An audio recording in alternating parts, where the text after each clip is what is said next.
আমরাও স্বাভাবিকভাবে মানসিক স্বাস্থ্য নিয়ে যখন কাজ করি, মানসিক স্বাস্থ্য নিয়ে কথা বলা এটা এখনো একটা স্টিগমার জায়গা।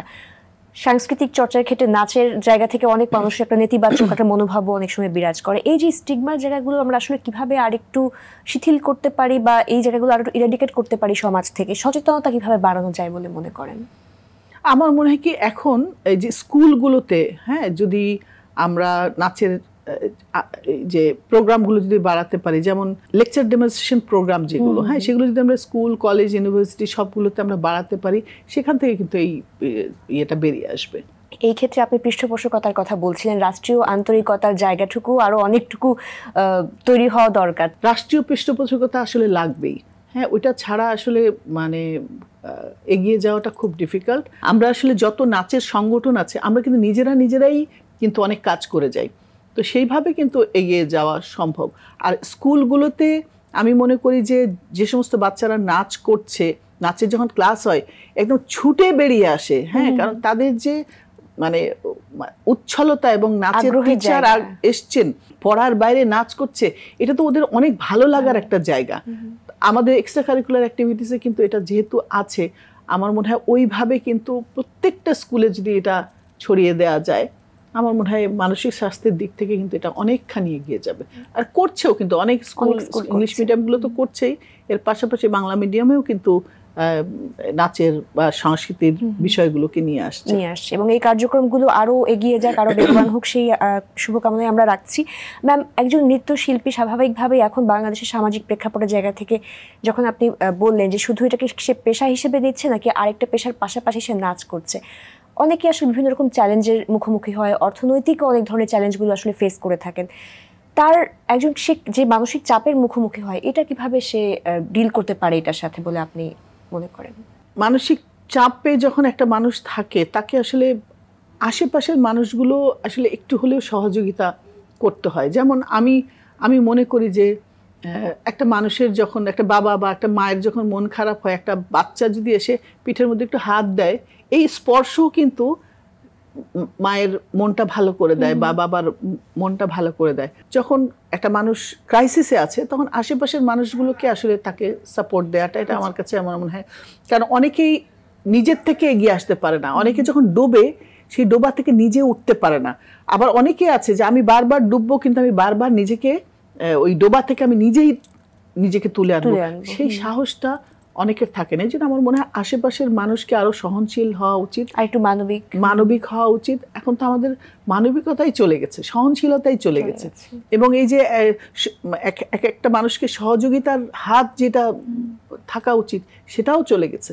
তো ওই জায়গাগুলোতে আসলে আমাদেরকে অনেক কাজ করতে হবে, আমাদের সবাইকে মানে এগিয়ে আসতে হবে। আমিও এখন নানান সময় মনে হয় কি যে আমিও ডুবছি, আমি যেরকম করে উঠতে চাই সেরকম করে উঠতে পারছি না, বা আমি যেই কাজগুলো করতে চাই সেগুলো আমার মনের মতো করে করতে পারছি না। এক ধরনের ডিপ্রেশন কিন্তু আসে, কিন্তু তারপরে আমি ভাবি যে আসলে আমার জায়গা থেকে আমি কতটুকু করতে পারি, কতটুকু পেতে পারি, আমার আসলে উচ্ছ্বাসা তাহলে কমিয়ে আমি এইটুকু গণ্ডির মধ্যে কোনো রকম কাজ করে যাই। কারণ আমার যেমন আমি যখন ভারতে ছিলাম এবং যেই স্ট্যান্ডার্ডের প্রোগ্রামগুলোর সঙ্গে বা যে সমস্ত ডান্স ড্রামার সঙ্গে আমি জড়িত ছিলাম, আমার কাছে সবসময় মনে হচ্ছে আমি ওই স্ট্যান্ডার্ডে কিছু কাজ করতে চাই, কিন্তু আমার বাংলাদেশের প্রেক্ষাপটে, আমার আশেপাশের মানুষের প্রেক্ষাপটে কিন্তু আমি ওই জায়গাটা কিছুতেই অ্যাচিভ করতে পারছি না। এবং আমরা যেমন 2 ঘন্টার একটা অনুষ্ঠান করার স্কোপ পেতাম, ফলে হচ্ছে কি যে চর্চাটা ওই রকম ভাবে থাকতে হতো না। কারণ 2 ঘন্টা অনুষ্ঠান করতে গেলে তোমার যেই চর্চা দরকার, আয়োজনের দরকার, সেই জায়গাটা থেকে বাংলাদেশে প্রোগ্রাম করছি, তখন আমাকে বলা হলো শিল্পকলা বলো, ছায়ানট বলো, যে কোনো জায়গায় বলো, বা আমরা যখন কখনো নিজেরাও অর্গানাইজ করি, 5 মিনিটের একটা নাচ করেন, আপনি একটা ক্যাসেট নিয়ে চলে আসেন বা একটা অডিও নিয়ে চলে আসেন। তো তখন একটা মানে যেই মানুষটার বিশাল কাজ করার ক্ষমতা, তাকে যখন তুমি বলছো তো আপনি এইটুকু করেন, মানে ওই আমাদের এক বাবুর্চির কথা, এক বাবুর্চি আসছে, তাকে আমরা বললাম যে আপনি কি কি রান্না করতে পারেন, কারণ আমরা অর্ডার দেবো।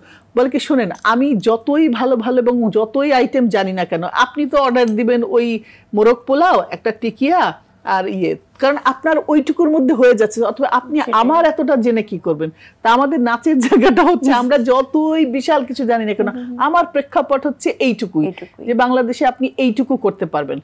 বেঙ্গল ফেস্টিভ্যাল যখন হলো তখন কিন্তু আমরা ওই সুযোগটা পেয়েছিলাম হ্যাঁ হ্যাঁ, তখন অনেক বড় পরিসরে যখন প্রোগ্রাম হলো, ওখানে আমি 20 জন ছেলে মেয়ে নিয়ে নাচ করলাম, এবং আমি নিজে বাংলাদেশে আমি নিজেকে প্রমাণ করার একটা জায়গা পেলাম, কিন্তু ওই প্রমাণ করার জায়গাই নাই একদমই। ফলে হচ্ছে কি যে কোথাও না কোথাও নিজেকে গুটিয়ে আনতে আমরা বাধ্য হচ্ছি যে আমি এর বাইরে আসলে কিছু করতে পারবো না, আমার কোথায় যেন হাত পা বাঁধা।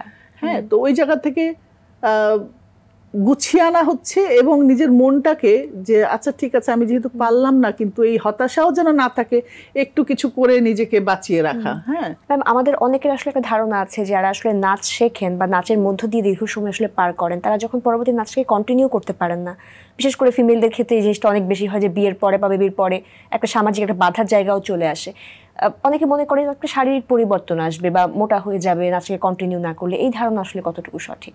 আসলে নাচের সাথে আমি মনে করি না এখানে কোনো সম্পর্ক আছে। একটা সাধারণ মানুষ সে যদি নিজের শরীর চর্চা বা শারীরিক চর্চা, মানসিক চর্চা বা খাওয়ার যে নিয়ম মেনে চলা, এগুলো যদি না করে, একটা যে কোনো সাধারণ মানুষও কিন্তু তার শরীরের পরিবর্তন আসে। তো এটা সবার ক্ষেত্রেই যে একটা আপনি তো নাচ করেন তাহলে আর আপনার এক্সারসাইজ লাগবে না, হ্যাঁ আপনি তো এমনি, আসলে বিষয়টা তা না। হ্যাঁ, একটা মানুষের জীবনযাপনের মধ্যে তাকে তার শরীরটাকে মেনটেন করতে হবে। এখন একজন প্রফেশনাল আর্টিস্ট যে তাকে তো অনেক বেশি মেনটেন করতে হবে, এটাই খুব স্বাভাবিক। কিন্তু শরীরচর্চা সবার জন্যই একইভাবে প্রয়োজন, একই। তা নাহলে খুব এই সকালবেলা দেখো, সকালবেলা সাধারণ মানুষ হেঁটে মানে পার্কে যাও, তুমি দেখবা কত মানুষ হাঁটছে, জিমে যাও কত মানুষ জিম করছে, ওরা তো নাচ করে না। তাহলে কেন তারা মোটা, কেন তারা নিজেকে কন্ট্রোল করছে না? তো আমার কাছে মনে হয় যে শুধু নৃত্যশিল্পী না, সব মানুষেরই একটা জীবনযাপনে শরীরচর্চা এবং খাওয়ার নিয়ম সবকিছু মেনে আসলে জীবনযাপন করা উচিত। একদমই তাই। একদম অনুষ্ঠানের শেষ পর্যায়ে চলে এসেছি। সর্বশেষ যদি একটু জানতে চাই যে এত লম্বা ক্যারিয়ার, এত বিশালতা, এত সৃষ্টিশীলতা, এখানে আপনার নিজের কাছে আপনার প্রাপ্তির জায়গাটা যদি একটু জানি, এবং অপূর্ণতার জায়গাটা আসলে কোথায়? প্রাপ্তির জায়গাটা বলবো যে হ্যাঁ, আমি অনেক মানুষের ভালোবাসা পেয়েছি, মানুষজন আমাকে সম্মান করে, এখনো কোথাও গেলে দেখি যে অনেকে চেনে, হ্যাঁ এই জেনারেশনও আমাকে ভালোবাসে। সেই জায়গার বলবো যে হ্যাঁ, আমি যেটুকু কাজ করেছি সেই জায়গা থেকে আমার যথেষ্ট প্রাপ্তি আছে, আলহামদুলিল্লাহ। কিন্তু অপ্রাপ্তির জায়গায় আমি বলবো যে আসলে আমার মতো মানুষ যেই কাজগুলো আসলে আমি করতে পারতাম, পৃষ্ঠপোষকতার অভাবে সেই কাজগুলো করতে পারিনি। আমি অনেক বড় বড় কিছু ভাবতে পারি, যেটা আমার সাথে থেকে কাজগুলোকে এগিয়ে নিতে হবে। এখন যদি মনে করো যে আমি ডান্সার, আমি কোরিওগ্রাফার, আমি অ্যারেঞ্জার, আমি মানে স্পন্সর কালেক্টর, আমি সব কিছু, তাহলে তো আসলে হয় না। প্রত্যেকটা জিনিসের একটা টিম থাকে, হ্যাঁ সেই টিম নিয়ে কিছু কাজ করা যায়। তো অপ্রাপ্তির জায়গায় আমি বলবো যে আমার এই জায়গায় আমি বেশ কিছু কাজ করার ইচ্ছা ছিল, যেগুলো আমি আসলে করে উঠতে পারি নাই। ওগুলো আমাকে একটা মানসিক যাতনা দেয় আর কি। জি, অনেক ধন্যবাদ ভাই, এবং আশা করছি আপনার হাত ধরে যারা আসলে তৈরি হচ্ছে ভবিষ্যতে তারা হয়তো সেরকম একটা প্ল্যাটফর্ম পাবে এবং বাংলাদেশ অনেক এগিয়ে যাবে, আপনার স্বপ্নগুলো কারো হাত দিয়ে হয়তো পূরণ হবে, সেই আশাবাদী ব্যক্ত করছি। খুব ভালো থাকবেন ম্যাম। তুমিও ভালো থাকবে। আর সামনে যারা দর্শক বসে এতক্ষণ অনুষ্ঠান দেখলেন, আমি চাইবো যে আপনি আপনার বাচ্চাটিকে অবশ্যই সংস্কৃতির কোনো একটি ধারায় এঙ্গেজ করবেন, বিশেষ করে নাচ হলে তো খুবই ভালো।